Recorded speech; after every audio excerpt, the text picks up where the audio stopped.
के फरिश्ता बाबा से मिलना, देना संदेश हमारा।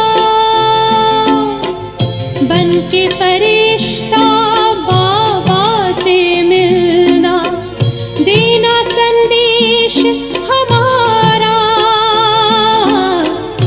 याद प्यार हम सबका देना, लावतन का नजारा। सच्ची लगन से बन जा बाबा के, सच्ची लगन से बन जा बाबा के। तू गले को हार, उड़ जा प्यारे वतन में, नीले अंबर के उस पार हो, नीले अंबर के उस पार। पंछी रे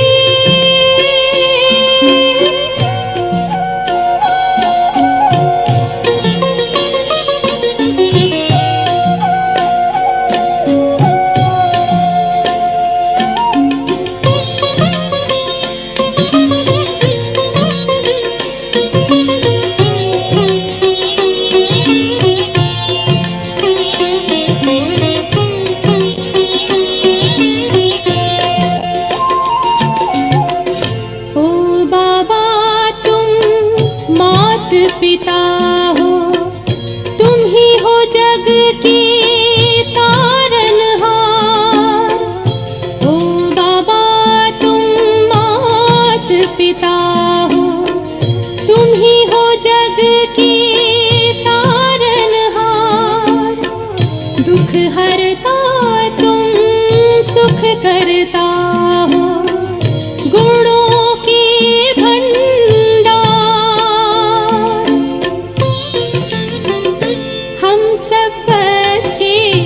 गाते हैं तेरी, हम सब बच्चे गाते हैं तेरी महिमा अपरंपार। उड़ जा प्यारे वतन में, नीले अंबर के उस पार, नीले अंबर के उस पार। पंछी रे उड़ जा प्यारे वतन में, नीले अंबर के उस पार, नीले अंबर के उस पार हो, नीले अंबर के उस पार।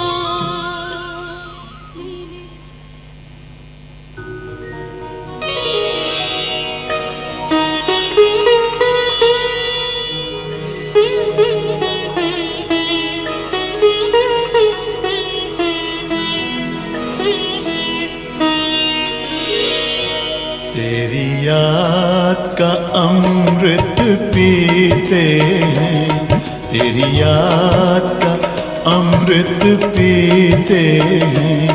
तेरी याद में जीते हैं बाबा, तेरी याद में जीते हैं बाबा। तेरी याद का अमृत पीते हैं, तेरी याद का अमृत पीते हैं। रहे याद सदा ही साथ तेरी, रहे याद सदा ही साथ तेरी। बस और न हम कुछ चाहेंगे, बस और न हम कुछ चाहेंगे। तेरी याद का अमृत पीते हैं, तेरी याद का अमृत पीते हैं।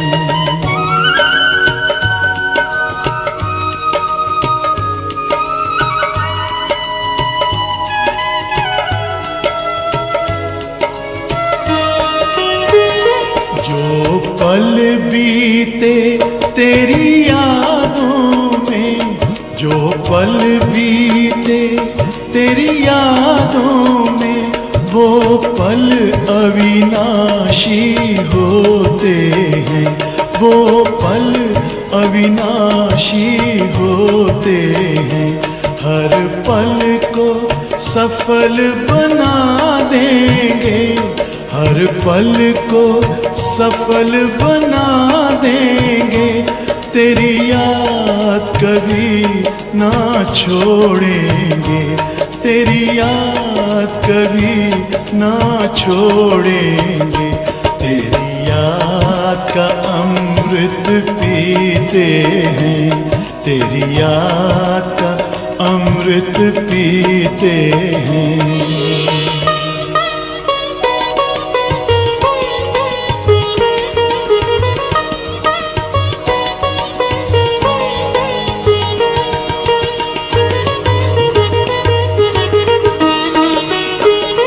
यूं ही आप रहो संग संग बाबा, यूं ही आप रहो संग संग बाबा। इस दुनिया के सुख पाने क्या, इस दुनिया के सुख पाने क्या। लहराते रहे तेरी यादों में, लहराते रहे तेरी यादों में। उन यादों में खो जाएंगे, उन यादों में खो जाएंगे। तेरी याद का अमृत पीते हैं, तेरी याद का अमृत पीते हैं। तेरी याद में जीते हैं बाबा, तेरी याद में जीते हैं बाबा। तेरी याद का अमृत पीते हैं, तेरी याद का अमृत पीते हैं।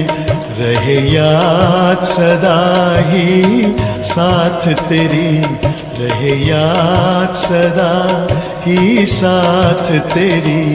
बस और न हम कुछ चाहेंगे, बस और न हम कुछ चाहेंगे।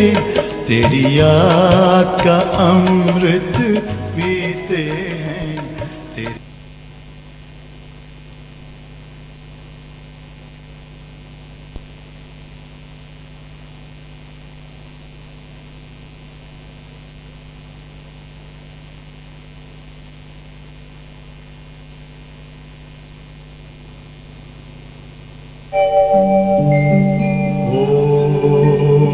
शांति शांति, ओम शांति शांति। अंतर मन में ज्योति जगा लो, होगा दूर अंधेरा।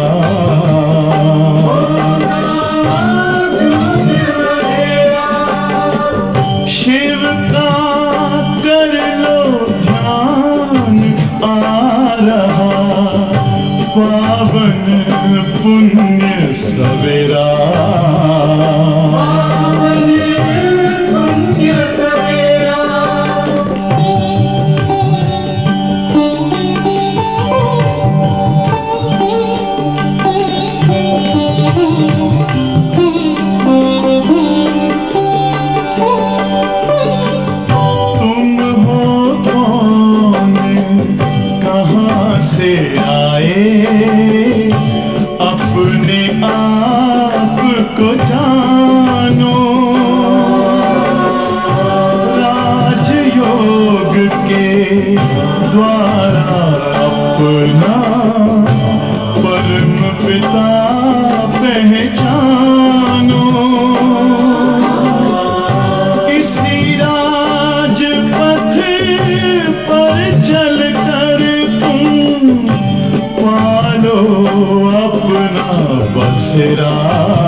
ज्योति जगा लो, होगा दूर अंधेरा।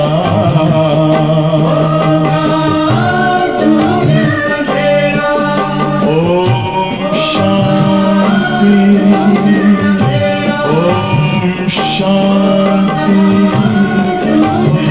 ओम शांति।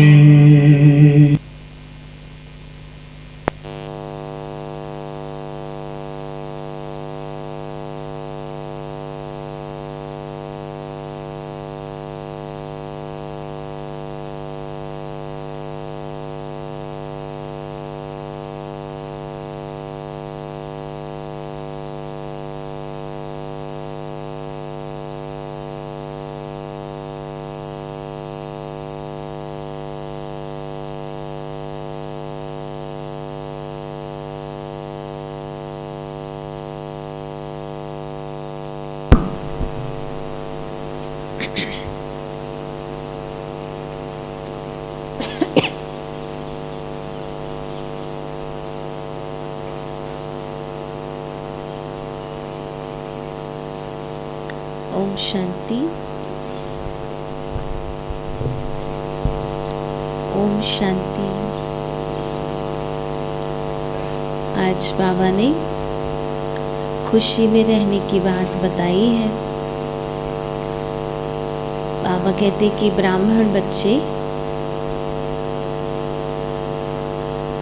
जो सुखियों के सागर में रहने वाले, सुखधाम में जाने वाले, तो उनकी खुशी कभी कम नहीं हो सकती। आज बाबा ने वंडरफुल राज ये बताया कि अगर हम सदा खुशी में रहेंगे तो हमें ये कभी नशा उतरेगा नहीं कि हम स्वर्ग में जाने वाले हैं। कहते हैं खुशी ही जीवन का श्वास है। खुशी है तो सब कुछ है। आज संसार में खुश रहने के लिए लोग कितने ही प्रयास करते हैं, और हम बाबा के बच्चे ने बाबा की याद, बाबा का ज्ञान, बाबा की सेवा, वो खुशी का साधन बन जाती है हमारे लिए। और इसलिए सदैव हमें इतनी सारी जो स्मृतियाँ बाबा ने दी हैं वो हमारे बुद्धि में टपकनी चाहिए, है ना, समय प्रति समय। बाबा ने जो जो हमें प्राप्तियां कराई हैं उसकी याद रहनी चाहिए। बाबा सदैव कहते कि बच्चे प्राप्तियों की लिस्ट सामने रखो कि हमको क्या क्या मिला बाबा के बनने के बाद, तो सदैव खुशी बनी रहेगी। तो कितनी सारी युक्तियाँ बाबा हम बच्चों को बताते हैं खुश रहने के लिए, जिसको हमें धारण कर, है ना, सदैव हमारा चेहरा खुशनुमा रखना है। तो आज बाबा कहते हैं मीठे बच्चे सदा खुशी में रहो, सदा खुशी में रहो, तो स्वर्ग की बादशाही का नशा, तो स्वर्ग की बादशाही का नशा कभी भूल नहीं सकता।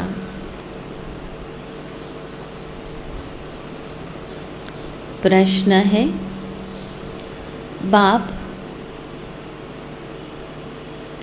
कौन सी वंडरफुल सैपलिंग लगाते हैं? बाप कौन सी वंडरफुल सैपलिंग लगाते हैं?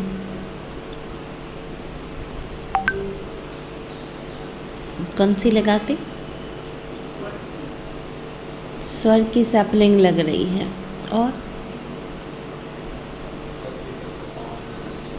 पतितों को पावन बनाने की सैपलिंग लग रही है। आज बाबा कहते हैं पतित मनुष्यों को पावन देवता बना देना, पतित मनुष्यों को पावन देवता बना देना, ये वंडरफुल सैपलिंग, यह वंडरफुल सैपलिंग बाप ही लगाते हैं।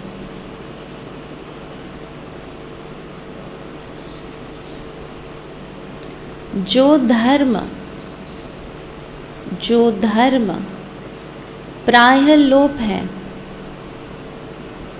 जो धर्म प्रायः लोप है, उसकी स्थापना कर देना वंडर है।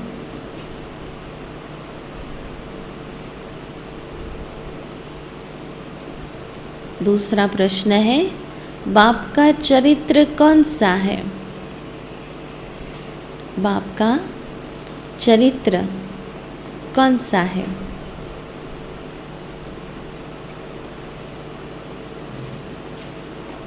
क्या कहेंगे? बाबा का चरित्र ज्ञान का सागर है और एवर प्योर है। और बाप का चरित्र कौन सा है?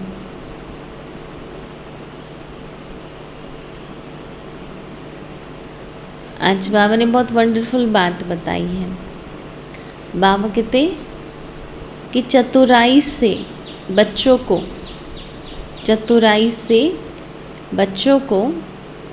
कौड़ी से हीरे जैसा बनाना। चतुराई से बच्चों को कौड़ी से हीरे जैसा बनाना, यह बाप का चरित्र है।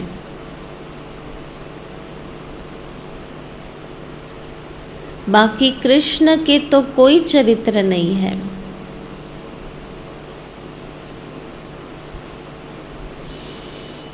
वह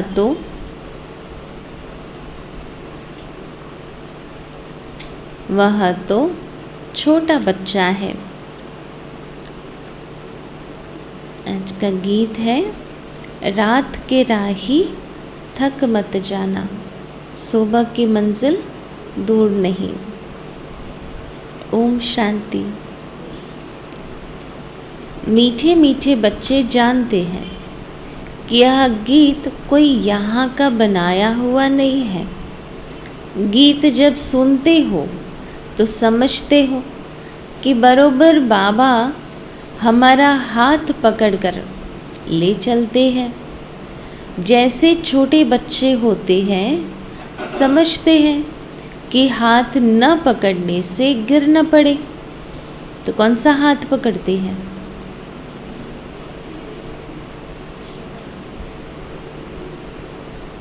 बाबा हम बच्चों का कौन सा हाथ पकड़ते हैं? बाबा का हाथ है श्रीमत और हमारा हाथ है बुद्धि। तो ये जब दोनों मिलते हैं तब हम गिरते नहीं हैं, तब हमें कोई तकलीफ़ नहीं होती, कोई गफलत नहीं करते। तो बाबा क्या करते? अभी हमारा हाथ पकड़ते हैं। अभी वैसे तुम जानते हो घोर अंधियारा है ना, वैसे भी हाथ कब पकड़ा जाता है ना, जब अंधेरे में जाते हैं तो साथ की आवश्यकता रहती है। तो बाबा कहते हैं अभी हम जानते हैं कि घोर अंधियारा है, ठोकरे ही ठोकरे खाते रहते हैं। बुद्धि भी कहती है एक बाबा ही है जो स्वर्ग की सचखंड की स्थापना करने वाला है। ऊंचे ते ऊंचा वह सच्चा बाबा है, उनकी महिमा करनी होती है। औरों को निश्चय बुद्धि बनाने के लिए महिमा क्यों करनी है? भगवान भूल जाते ऐसा नहीं है, लेकिन अन्य आत्माओं को निश्चय बैठे कि ये कौन है ना। दूसरा, हम भी अगर महिमा करते हैं तो हमें भी नशा चढ़ता है कि हम किसके बच्चे हैं, हम किसके स्टूडेंट हैं, है ना। तो ये नशा चढ़ाने के लिए बात है ना। बाबा ने एक बार मुरली में कहा था कि बच्चे मेरी महिमा करते हैं मुझे याद दिलाने के लिए, कभी नहीं बात करते रो रिहान करती, बाबा आप तो रहम दिल हो ना, आप तो है ना दुख हरता सुख करता हो ना, तो मेरा दुख हर लो, मेरा ये कर लो, मेरा वो कर लो। तो बाबा कहते बच्चे मुझे याद कराते कि मैं क्या हूँ, है ना। तो महिमा इसलिए नहीं करते कि उसको कोई आवश्यकता है या वो भूल जाते हैं, लेकिन हम इसलिए करते हैं निश्चय बुद्धि होने के लिए। बाप है ही स्वर्ग स्थापन करने वाला अथवा हेवनली गॉड फादर, वही तुम बच्चों को पढ़ाते हैं। हेवनली गॉड फादर माना हेवन स्थापन करने वाला, बरोबर हेवन स्थापन करते हैं, फिर स्थापन करते फिर क्या करते, फिर हेवन का मालिक है श्री कृष्ण, वह हो गया हेवन रचने वाला और वह हो गया हेवन का प्रिंस, है ना, इतना डिफरेंस है। रचता तो एक बाबा ही है, हेवनली प्रिंस बनना है, सिर्फ एक तो नहीं होगा ना, है ना। सतयुग में हेवनली प्रिंस कितने होंगे? बाबा कहते एक तो नहीं होगा, तो कितने होंगे? 8 डायनेस्टी गिनी जाती है। यह भी निश्चय है, बाबा से वर्षा ले रहे हैं।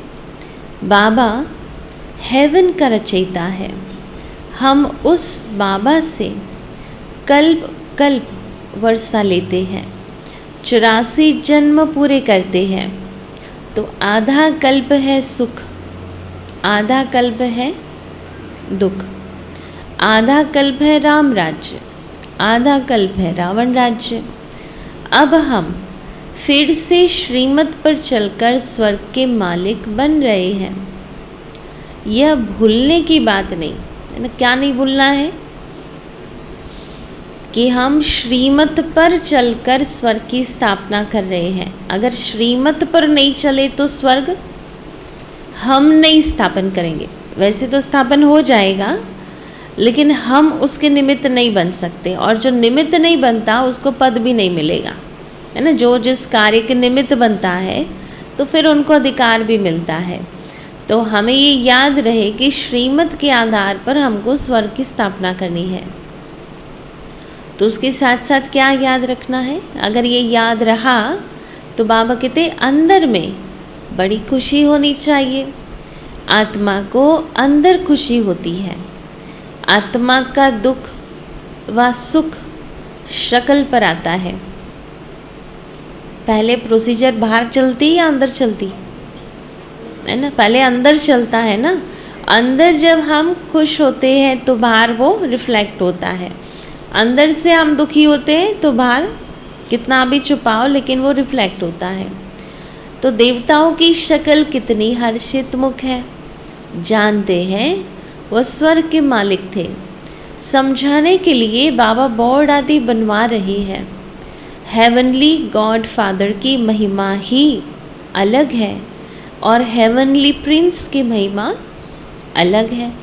वह रचयिता, वह रचना। तुम बच्चों को समझाने के लिए बाबा युक्ति से लिखते रहते हैं तो मनुष्यों को अच्छी रीति समझ में आ जाए। जिनको परमपिता परमात्मा कहते हैं वही पतित पावन है। वह बेहद का रचयिता है। रचेंगे भी ज़रूर स्वर्ग, है ना। हाईएस्ट क्रिएटर है तो उसकी क्रिएशन भी कैसी होगी? सबसे वंडरफुल होगी। तो बाबा कहते हैं कि सतयुग त्रेता को मनुष्य स्वर्ग कहते हैं। स्वर्ग और नर्क आधा आधा हो जाता है। सृष्टि भी बरोबर आधा आधा है, नई और पुरानी। उस जड़ झाड़ की आयु कोई फिक्स नहीं होती है। इस झाड़ की आयु तो बिल्कुल फिक्स है। इस मनुष्य सृष्टि झाड़ की आयु पूरी एक्यूरेट है। ऐसे और कोई की होती नहीं। एक सेकंड का भी फर्क नहीं पड़ सकता। बोलो कितना एक्यूरेट ड्रामा है। एक सेकंड भी आगे पीछे हो नहीं सकता। वैरायटी झाड़ है, एक्यूरेट बना बनाया ड्रामा है। यह खेल 4 भाग में बांटा हुआ है। जगन्नाथपुरी में हांडा चढ़ाते हैं चावल का, उसमें 4 भाग हो जाते हैं। यह सृष्टि भी 4 भागों में बटी हुई है। इसमें एक सेकंड भी कम जास्ती नहीं हो सकता। तुम जानते हो बाप ने 5000 वर्ष पहले भी समझाया था, हूबहू वैसे ही समझा रहे हैं। निश्चय है 5000 वर्ष बाद फिर हेवनली गॉड फादर स्वर्ग की स्थापना करने वाला हमको स्वर्ग की बादशाही प्राप्त कराने के लिए लायक बना रहे हैं। यानी बाबा भी क्या कर रहे हैं, स्वर्ग में चलने के लायक हम बच्चों को बना रहे हैं। बाबा लायक बनाते हैं और रावण न लायक बनाते हैं, जिससे भारत कौड़ी जैसा बन पड़ता है। बाबा ऐसे हमें लायक बनाते हैं जो भारत हीरे जैसा बन जाता है, और वो भी वो जो लायकात हैं, लायक बनना माने क्वालिफिकेशंस, तो हमें इतना क्वालिफाइड बनाता है कि 2500 वर्ष तक हमको कोई वहाँ से निकाल नहीं सकता। जैसे कोई व्यक्ति नहीं, कोई नौकरी में रिक्रूट होता है, फिर वो क्वालिफाइड नहीं होता है तो फिर उसको निकाला जाता है। लेकिन हमको बाबा संगम युग, कितना छोटा सा टाइम है, और उन छोटे से टाइम में बाबा हमको इतना काबिल बनाता है जो 2500 वर्ष हम स्वर्ग पर राज्य कर सकेंगे। नंबरवार मर्तबे तो होते ही हैं, हर एक का अपना अपना कर्म बंधन का हिसाब किताब है ना। ये इम्पोर्टेंट बात है जो सदैव याद रखनी है। हर एक का अपना अपना कर्म बंधन है जिसमें हम इंटरफियर नहीं कर सकते। भगवान ही नहीं करता तो हम क्यों करें, है ना। तो इसलिए जो जिसका कर्म बंधन है उसको वो फेस करना ही करना है। कोई पूछते हैं बाबा हम वारिस बनेंगे व प्रजा, क्या बनेंगे, वारिस बनेंगे या प्रजा बनेंगे। बाबा कहते हैं अपना कर्म बंधन देखो कि उस हिसाब से अब क्या बनेंगे। अगर हमारा कर्म बंधन हमको उदास करता है तो दासी बनेंगे। अगर हमारा कर्म बंधन हमको दुख देता है, दुख की फीलिंग में लाता है, तो क्या बनेंगे, राजा बनेंगे या प्रजा बनेंगे, है ना। कोई होते कर्म बंधन तो है ही है ना, चाहे व्यक्तियों का बंधन, चाहे है ना कर्म भोग के रूप में कर्मों का बंधन आता है। कभी तन बंध जाता, कभी मन बंध जाता, कभी रिलेशंस बन जाते हैं उसमें, लेकिन हर हाल में जो राजी रहता है ना, वो फिर राजा बनता है। तो इसलिए हमें ये चेक करना है कि कोई भी कर्म बंधन हमको फीलिंग क्या देता है। दुख की फीलिंग देता है, थकने की फीलिंग देता है ना, उससे भाग जाने की फीलिंग में हम आते हैं, क्या होता है ना। एक बहुत बरसों पहले हमने सुना था कि बहुत पुरानी बहनों में से एक बहन अपना अनुभव सुना रहे थे कि मैं रोज़ अमृत वेले उठ करके बाबा को आह्वान करती थी, बाबा को कहती थी कि बाबा आज माया को भेजना मेरे पास, है ना, मैं बरोबर उसको मज़ा चखाऊंगी। तो ये है एक पुरुषार्थ। और एक होता कि रोज़ उठकर बाबा को ना, बाबा आज माया को नहीं भेजना, है ना, हमसे सामना नहीं होता है। तो हम क्या करते हैं उस पर आधारित है कि जो भी बातें जीवन में तो हर बात आएंगी, लेकिन उस बात को हम कैसे लेते हैं, कैसे उसमें अपनी स्थिति को बनाए रखते हैं। और सारा खेल है हमारी फीलिंग्स पर कि हम फील क्या करते हैं। अगर बातें कुछ भी आ जाए, लेकिन अगर हम फील अच्छा करते हैं तो मार्क्स हमको मिलना है। अगर हमने कुछ दुख वाली फीलिंग में आ गए तो फिर मार्क्स वहीं से कटना शुरू हो जाएगा। तो कौन सा पेपर दे रहे हैं वो इम्पॉर्टेंट नहीं है, क्या लिख रहे हैं वो इम्पॉर्टेंट है।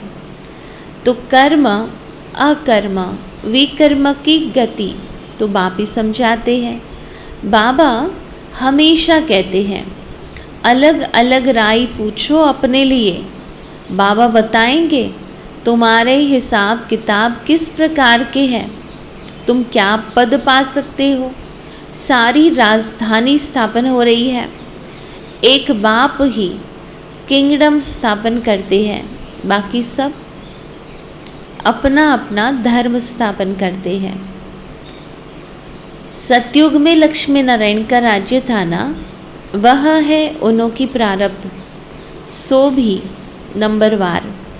उन्होंने प्रारब्ध कैसे पाई, अभी तुम देख रहे हो ना।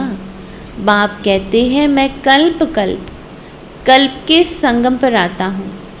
अनेक ऐसे कल्प के संगम बीते हैं, बीतते चलेंगे, उनका कोई अंत है नहीं। बुद्धि भी कहती है कि पतित पावन बाप आएंगे ही संगम पर, जबकि पतित राज्य का विनाश कराए पावन राज्य की स्थापना करनी है। इस संगम की ही महिमा है ना। क्यों? क्योंकि ये हीरे तुल्य युग है, इसमें ही तो सारा परिवर्तन होता है, ये बेस है पूरे कल्प का, तो सारी महिमा इसकी है। सतयुग त्रेता के संगम पर कुछ होता नहीं है, वह तो सिर्फ राजाई की ट्रांसफ़र होती है। लक्ष्मी नारायण का राज्य बदल राम सीता का राज्य होता है, बस। यहाँ तो कितना हंगामा होता है।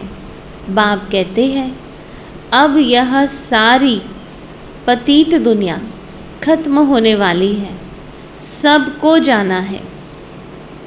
बाबा कहते हैं मैं सबका गाइड बनता हूँ, दुख से लिबरेट कर सदैव के लिए शांति धाम सुख धाम ले जाता हूँ। तुम जानते हो हम सुख धाम में जाएंगे, बाकी सब शांति धाम में जाएंगे।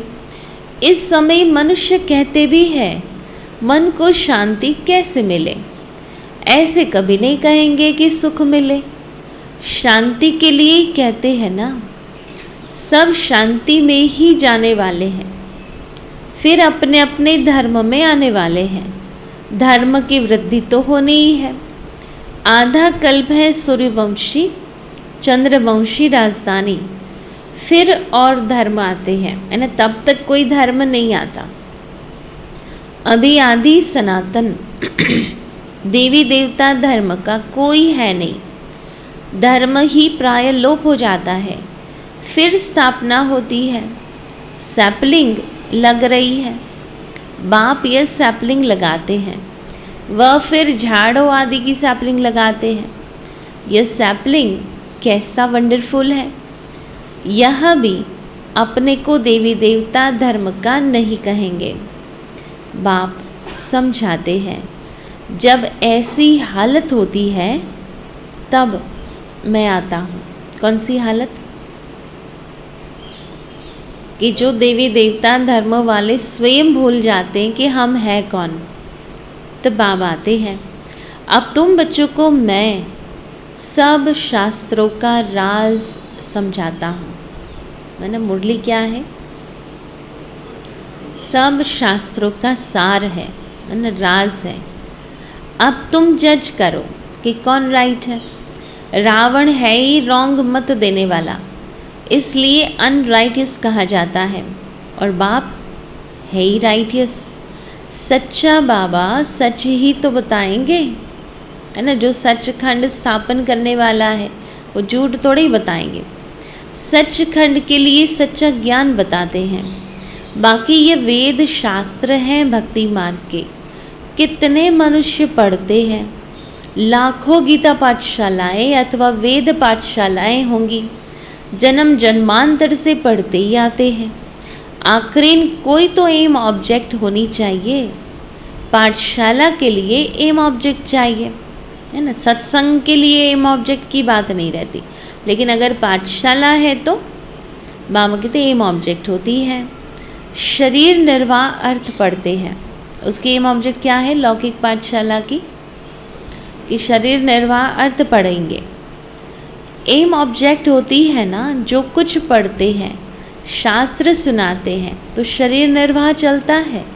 बाकी ऐसे नहीं मुक्ति जीवन मुक्ति को पा लेते हैं, वह भगवान को पा लेते हैं।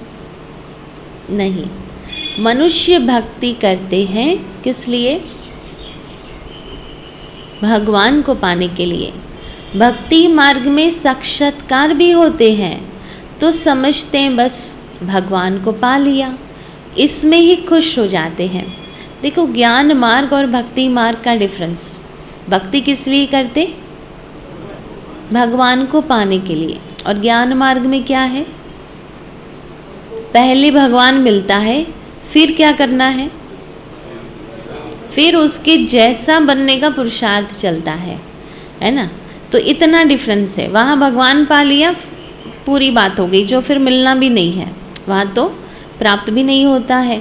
और यहाँ फर्स्ट स्टेप पर भगवान मिल जाता है, हमको स्वयं वो ढूंढ लेता है। फिर प्रोसीजर स्टार्ट होती है हमारी कि वो जो चाहता है, वो जो बनाने आया है, वो बनने के लिए फिर सारा पुरुषार्थ चलता है। तो भगवान को तो जानते ही नहीं, है ना। उनकी पूरी लाइफ डिस्कवरी में चले जाते हैं कि हम कौन हैं और सुपर पावर कौन है ना। कितने बरसों तक वो लोग साधना करते रहते हैं कि हम केवल ये जाने कि हम हैं कौन, परम शक्ति कौन है और ये संसार कैसे चलता है, इसके रहस्य क्या है। और हमको 7 दिन के कोर्स में सबसे पहले ही सारा ज्ञान मिल जाता है कि हम कौन है, वो कौन है, ये वर्ल्ड कैसे चलती है। फिर पुरुषार्थ आरंभ होता है सब कुछ जानने के बाद, है ना। तो इतना ये चेंज है। समझते हैं हनुमान गणेश सब में भगवान है, सर्वव्यापी का बुद्धि में बैठा हुआ है ना। बाबा ने समझाया है, जो जिस भावना से जिसकी भक्ति करते हैं वह भावना पूरी करने के लिए मैं साक्षात्कार करा देता हूँ। और ज्ञान मार्ग में बाबा अपने बच्चों की हर इच्छा पूरी करते हैं। हर इच्छा, जिसको जो चाहिए वो अभी ही दे देता है। कई बार हमको होता है ना, कई आत्माओं को देख कर के होता है कि इतना सब कुछ करने के बाद इनको प्राप्ति कैसे होती है। लेकिन भगवान भक्ति में जब हम उसको नहीं जानते थे तब भी हमारी भावना पूरी करता था। तो अभी बच्चे बन गए तो क्या नहीं करेगा वो पूरी, है ना। लेकिन हमें और ज़्यादा खतरा इसमें है। क्यों? क्योंकि कुछ भी सोचा हो जाएगा पूरा, इसलिए बहुत ज़्यादा अटेंशन सोचने पर रखना पड़ता है। कि इसलिए बाबा कहते हैं ना कि ब्राह्मणों के संकल्प भी सिद्ध हो जाते हैं। तो कितना अटेंशन होगा, रखना पड़ता है कि हम भूल से भी किसी का बुरा नहीं सोच लेवे, हो जाएगा तो।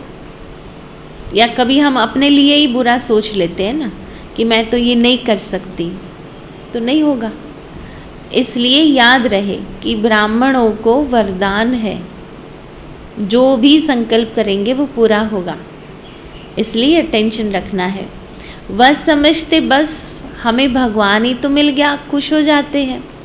भक्त माला है ही अलग, ज्ञान माला अलग है। इनको रुद्र माला कहा जाता है और वह है भगत माला। जिन्होंने जास्ती ज्ञान पाया उन्हों की माला है, और वह जास्ती भक्ति करने वालों की माला है। जास्ती ज्ञान किसने पाया? 8, 108, 16,108, 33 करोड़ की बात यहाँ नहीं चल रही है। तो जितना जास्ती ज्ञान हमने पाया उस अनुसार फिर हम आएंगे।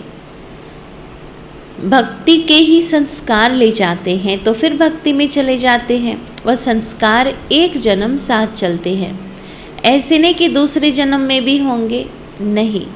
तुम्हारे तो ये संस्कार अविनाशी बन जाते हैं। इस समय जो संस्कार जाएंगे फिर संस्कार अनुसार जाकर राजा रानी बनते हैं। फिर धीरे धीरे कला कमती होती जाती है। अभी तुम बीच में हो, बुद्धि वहाँ लटकी हुई है, बैठे बल हम यहाँ हैं। परंतु बुद्धि योग वहाँ है, कहाँ वहाँ मना न, परम धाम में है। आत्मा को ज्ञान है कि अभी हम जा रहे हैं, बाबा को ही याद करते हैं, हमारी आत्मा पार हो रही है, इस शरीर को इस किनारे ही छोड़ देंगे। कौन से किनारे? कलयुग के किनारे छोड़ देंगे। इस किनारे है पुराना शरीर और उस किनारे है हसीन शरीर, है ना, सुंदर शरीर। यह हुसैन का रथ है। हुसैन जिसको अकाल मूर्त कहते हैं, उनका यह तख्त है। आत्मा तो अकाल है, आत्मा को गोल्डन सिल्वर में आना है। स्टेजेस है ना, बाबा तो है ऊंचते ऊंच, वह स्टेजेस में नहीं आता, आत्माएं स्टेजेस में आती है। गोल्डन एज वालों को फिर सिल्वर में आना पड़े। अभी तुमको आयरन एज से गोल्डन एज में ले जाते हैं, अपना परिचय देते रहते हैं। उनको कहते भी हैं हेवनली गॉडफादर। उनका अलौकिक दिव्य जन्म है। खुद बतलाते हैं मैं कैसे प्रवेश करता हूँ। इसको जन्म नहीं कहेंगे। जब समय पूरा होता है तब भगवान को संकल्प उठता है ना। क्या प्रोसेस होती है कि जब टाइम आता है तो भगवान को संकल्प उठता है जाकर रचना रचे। ड्रामा में उनका पार्ट है ना। परम पिता परमात्मा भी ड्रामा के अधीन है। परम पिता परमात्मा भी ड्रामा के अधीन है। तो आत्माओं का क्या शक्ति है ना कि वो चाह करके भी कुछ नहीं चेंज कर सकते, है ना, क्योंकि ड्रामा के अधीन है सब। मेरा पार्ट ही भक्ति का फल देना है। परमपिता परमात्मा को सुख देने वाला ही कहा जाता है। अच्छा, कर्तव्य करते हैं तो अल्पकाल के लिए उसका रिटर्न मिलता है। तुम सबसे अच्छा कर्तव्य करते हो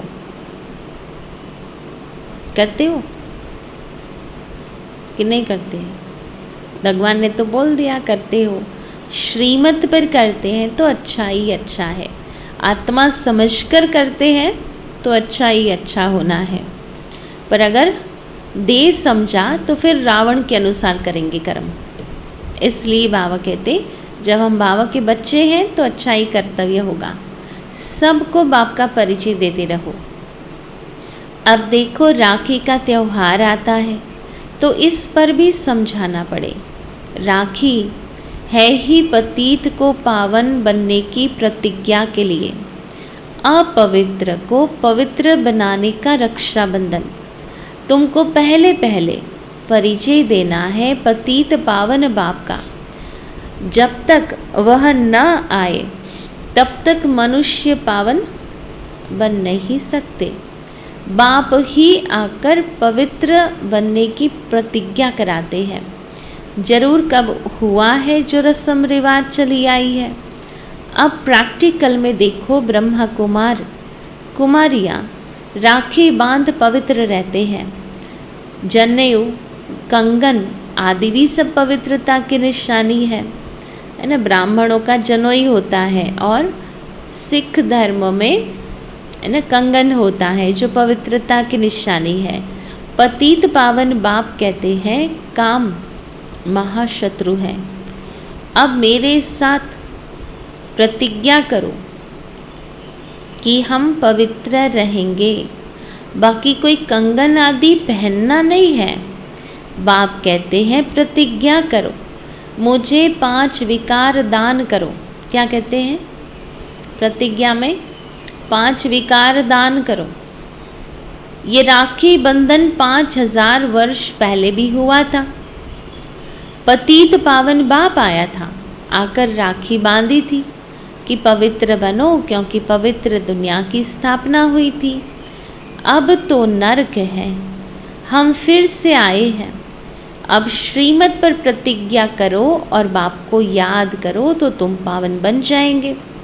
अभी पतित मत बनो, है ना। बाबा रिक्वेस्ट कर रहे हैं क्या कि पतित अभी नहीं बनना है। पतित माना केवल एक विकार की बात नहीं है ना, कंप्लीट निर्विकारी बनने की बात है। तुम भी कहो हम ब्राह्मण आए हैं प्रतिज्ञा कराने।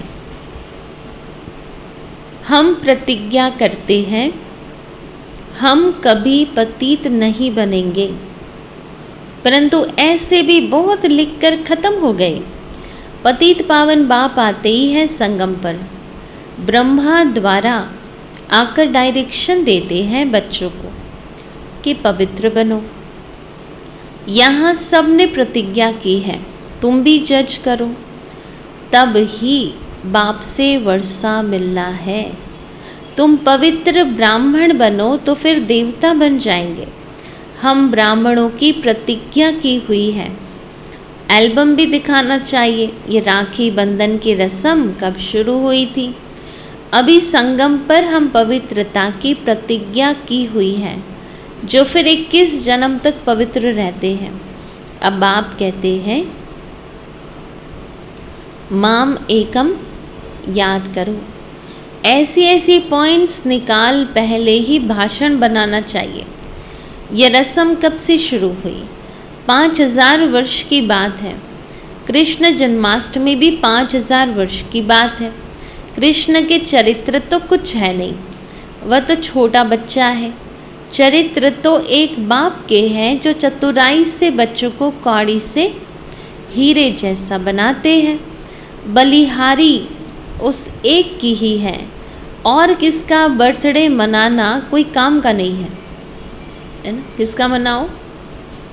शिव बाबा का मनाना है। बर्थडे मनाना चाहिए एक परमपिता परमात्मा का, बस। मनुष्य तो कुछ भी नहीं जानते। अच्छा, मीठे मीठे सिकिल दे बच्चों प्रति माता पिता बाप दादा का याद प्यार और गुड मॉर्निंग। रूहानी बाप के रूहानी बच्चों को नमस्ते। हम रूहानी बच्चों की रूहानी बाबा को याद प्यार, गुड मॉर्निंग और नमस्ते। तो आज क्या धारण करेंगे?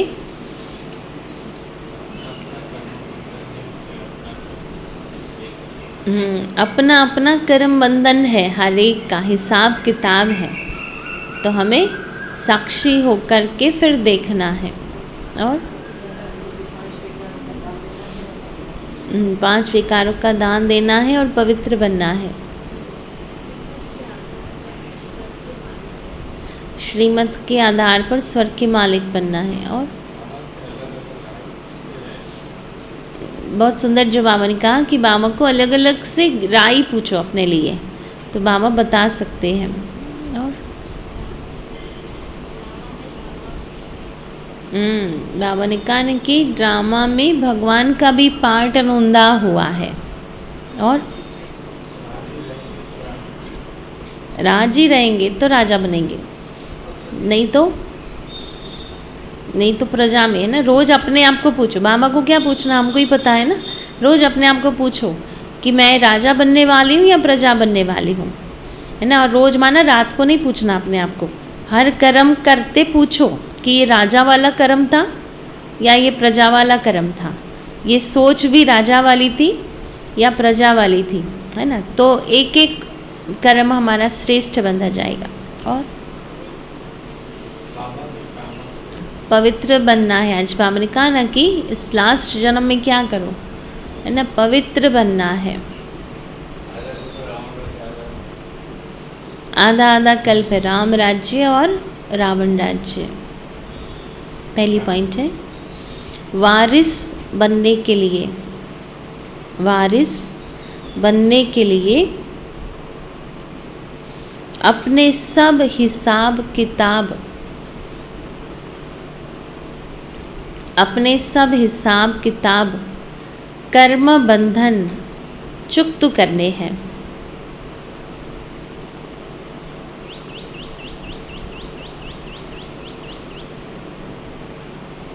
बाप की जो राय मिलती है उस पर ही चलना है।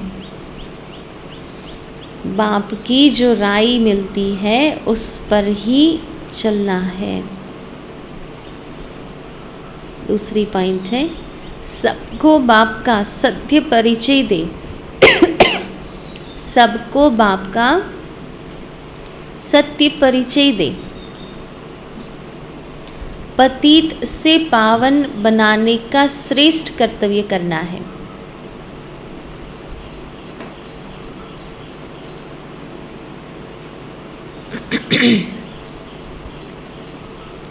पवित्रता की राखी बांध।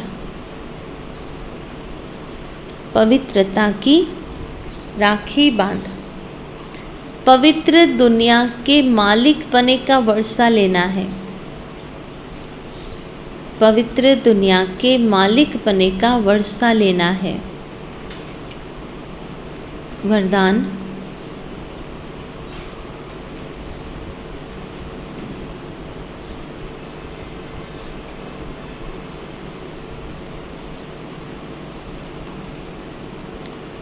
एक पास शब्द की स्मृति द्वारा, एक पास शब्द की स्मृति द्वारा किसी भी पेपर में फुल पास होने वाले, किसी भी पेपर में फुल पास होने वाले पास विथ ऑनर भव।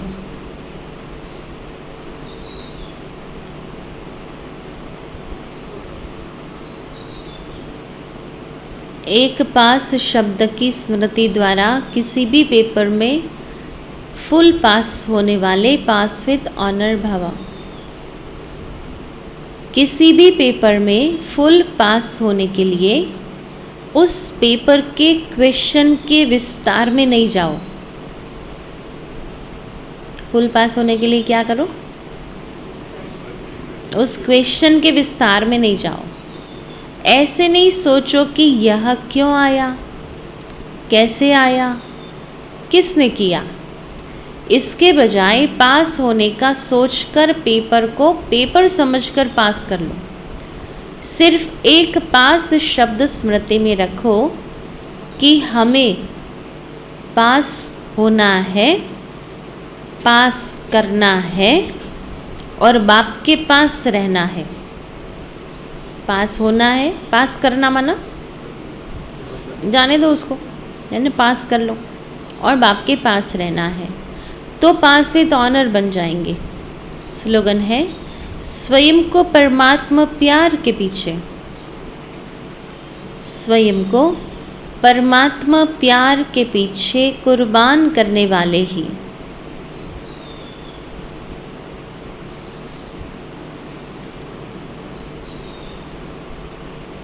सफलता मूर्त बनते हैं। सफलता मूर्त बनते हैं।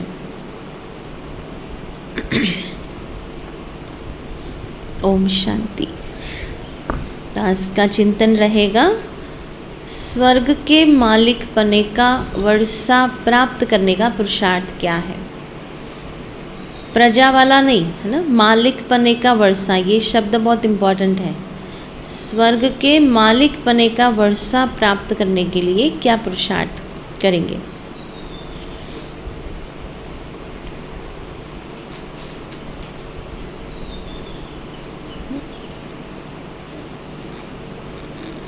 आज का स्वमान है, मैं कमल पुष्प समान सेफ हूँ। मैं कमल पुष्प समान सेफ हूँ।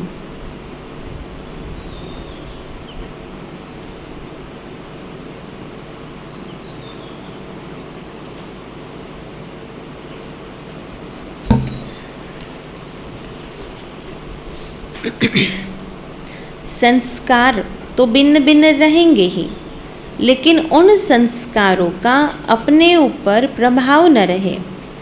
संस्कार बदल जाए यह इंतज़ार नहीं करो, लेकिन मेरे ऊपर किसी का प्रभाव न हो। यह तो खत्म होगा ही नहीं, लेकिन उसमें स्वयं साक्षी और कमल पुष्प के समान सेफ रहे। यह तो कर सकते हो ना। बोलने वाला बोले, लेकिन सुनने वाला नहीं सुने, है ना। हमारा पार्ट याद रखो, सामने वाला जो कुछ भी कर रहा है लेकिन मुझे क्या करना है ना। तो बोलने वाला कुछ भी बोले लेकिन सुनने वाला न सुने, यह तो हो सकता है ना। तो ऐसे संस्कारों का प्रभाव हमारे पर न पड़े, इसको कहते कमल पुष्प समान स्थिति। ठीक है, बाकी तो आज विपिन भाई को डिस्चार्ज मिल जाएगा, आज आ जाएंगे सेंटर में। बाकी 24 की जो हमारी भट्ठी है उसका स्केड्यूल मैंने नवरंगपुरा ग्रुप में, स्टूडेंट्स ग्रुप में भेज दिया है, तो आप सबने पढ़ ही लिया होगा। सुबह 9 से रात्रि 9 तक का ये भट्ठी का कार्यक्रम है, और उसमें जिन्होंने भी नाम नहीं लिखाया हो तो आज ही लिखा देना, क्योंकि हमें ये प्लान करना है कि हम वहाँ पहुँचेंगे कैसे। अगर हमें पता हो कि कौन कौन आने वाला है तो उस अनुसार हम प्लान करें कि बस को बुक करना है या हर एक अपनी अपनी रीति से पहुँच जाएंगे या क्या करना है, वो आज ही डिसीजन लेना है। नहीं तो फिर बस जा कर के भी नहीं मिलेगी, उसकी भी प्रोसीजर होती है। और अगर AMTS की बस बुक कराते हैं तो उसका 4000 का रेंट है, तो उस अनुसार हमको डिसाइड करना है। फिर हम सोचे कि हम बस को बुक करें, डिसाइड करें, और फिर आप कहेंगे हम अपने रीति पहुंच जाएंगे, तो फिर मतलब नहीं रहेगा वो 4000 का। तो इसलिए आज ही जिन्होंने नाम नहीं लिखाए हैं वो लिखा देंगे। और साथ साथ मुझे पर्सनली ये भी बता दो कि हमने गूगल मैप पर वो भेज दिया है अमृत विला का एड्रेस, तो वहाँ कैसे पहुँचेंगे तो अपने अपने रीति से आप मुझे व्हाट्सएप कर देना कि हम स्वयं से पहुँचना चाहेंगे, हम इस रीति से पहुँचना चाहेंगे। जो भी आपका मंतव्य हो वो मुझे लिखना। अगर मेजॉरिटी के पास साधन नहीं है या खुद पहुँच नहीं पाते हैं, वहाँ आई थिंक बसेस भी पहुँचती है, वो भी हम आज प्रयास कर लेंगे, लेकिन वो बसेस अपने टाइम पर होंगी।